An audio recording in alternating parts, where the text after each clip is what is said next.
उधर कतर में भी आप देख सकते हैं कि ट्रंप ने जनाब जो अपना एप्पल बनाने वाले हैं उनको भी उन्होंने पैगाम दिया कि आप जनाब ये जो एप्पल और ये सारी फैक्ट्रियाँ ये जो आप लगा रहे हो ना इंडिया के अंदर बहुत ज़्यादा, वो बंद करें। वो कहते हैं इंडिया के अंदर टैरिफ जो है ना बहुत ज़्यादा है, और आप ये चीज़ें जो है ना उधर ना लगाएं। आप इन्वेस्टमेंट कर रही हैं तो आप अमेरिका में करें, डिफरेंट हमारे जो सूबे हैं उनके अंदर करें, इसके अंदर बंद करें इंडिया के अंदर। जिस पर मोदी और पूरा इंडिया जो है ना वो बड़ा चीखे मार रहा था कि ये जनाब ये मोदी कौन सी डीलें करके आ रहा है, ये तो जनाब जो ट्रंप है ये तो जनाब हमारे पाँव खींच रहा है जी। तो इस तरह की चीज़ें भी मेरे पाकिस्तानियों सामने आ रही हैं, आप देख सकते हैं, जिस पर वो बार बार जो अमेरिका का सदर है वो पैगाम देता है कि इंडिया के अंदर जो इन्वेस्टमेंट है वो बंद करें,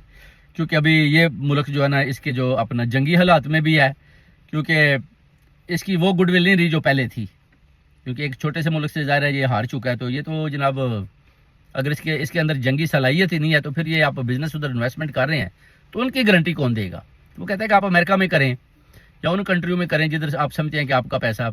अगर आप 400 मिलियन 500 मिलियन डॉलर लगाते हैं तो आपका जो पैसा है वो सेफ़ हो।